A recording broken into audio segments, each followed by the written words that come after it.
2 दिवसापूर्वी जी घटना घडली,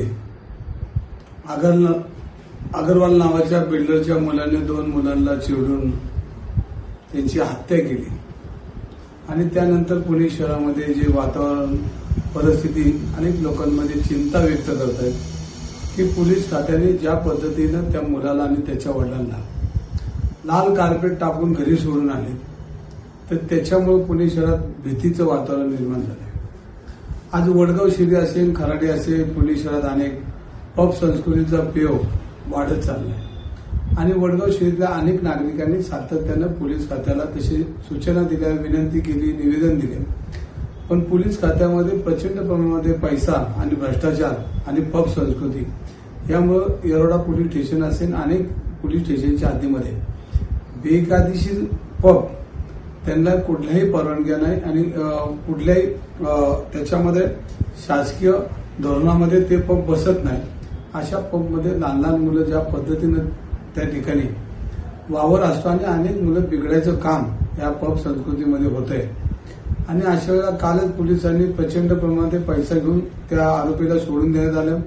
जी कलमं टाकायला पाहिजे ती टाकली नाही, उलट त्यांना सन्मानाने घरी सोडलं. त्यामुळे खरी सुई तपास अधिकारी जे असतील त्यांच्याकडे ही सुई जाते. ओएसिस फर्टिलिटीच्या तज्ञांनी IVF उपचार पद्धतीद्वारे 1 लाखांहून अधिक जोडप्यांना मातृत्व प्राप्तीचा आनंद दिला आहे. मोफत अपॉइंटमेंट बुक करण्यासाठी आजच संपर्क साधा. आज सन्माननीय आपल्या महाराष्ट्राचे गृहमंत्री देवेंद्र फडणवीस आज पुणे पोलीस आयुक्तामध्ये आलेले आहेत. मी त्यांचं मनापासून स्वागत करतो आणि त्यांना विनंती करतो की या प्रकरणामध्ये पब संस्कृती पुण्यातली संपली पाहिजे. पुणे हे विद्येचं माहेरघर आहे आणि या विद्येच्या माहेरघरामध्ये पुणे शहरामधनं अनेक विद्यार्थी आज इथं शिक्षणाला येत आहेत आणि पुणे हे शांततेचं माहेरघर असलेलं आज अशा पद्धतीनं पुणे शहरामध्ये जी पुणे शहराला काळिंबा लागणाऱ्या घटना रोज आणि सातत्यानं घडत जातात याची पूर्णपणे जबाबदारी पोलीस खात्यांची आणि आपण सक्त पोलिसांना आज सूचना दिल्या पाहिजे. त्यांना माझ्या मनापासून पुणेकरांच्या वतीने मी त्यांना विनंती करतो की हा तपास अधिकारी जो आहे याच्यावर कडक कारवाई केली पाहिजे. याच्याबरोबर या तपास अधिकाऱ्यांनी ज्याचे ज्याचे वरिष्ठांचे सल्ले घेतले आणि करोडो रुपयाचा व्यवहार ज्या पद्धतीनं येरवडा पोलीस स्टेशनमध्ये झाला याची पूर्णपणे चौकशी करून आपण यांना शासन केलं पाहिजे.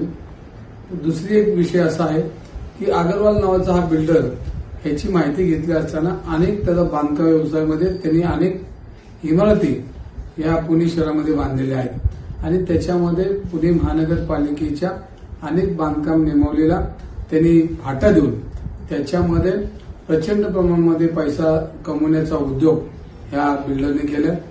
तिथे महानगरपालिकेचं स्ट्रक्चर रिपोर्ट आणि अनेक गोष्टीची माहिती घेतली असता ह्या अगरवाल नावाचा इसम हा पूर्णपणे सरकारी नियमांना किंवा नियमाप्रमाणे कुठले जे जे व्यवसाय नाहीत याची चौकशी माननीय फडणवीस साहेबांनी करावी आणि हे सगळं करत असताना आज आपण पुणे शहरामध्ये आलाय, कमिशनर ऑफिसमध्ये आलाय. मी तुमचं मनापासून स्वागत करतो आणि पुणेकरांना दिलासा देण्याचे आदेश आज त्यांनी द्यावेत जेणेकरून वडगाव शिरी असेल, कोरेगाव पार्क असेल, भोगाव असेल आणि पुणे शहरामध्ये जे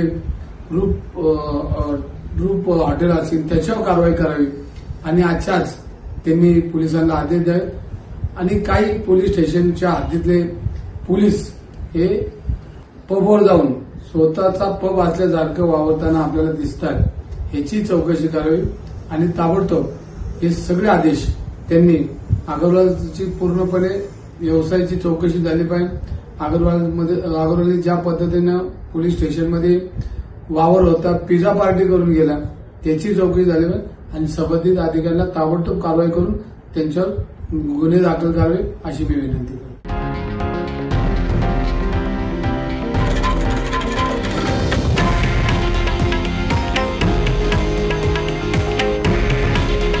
हे आहे देशातील नंबर 1 न्यूज नेटवर्क आणि आपण पाहत आहात TV9 मराठी.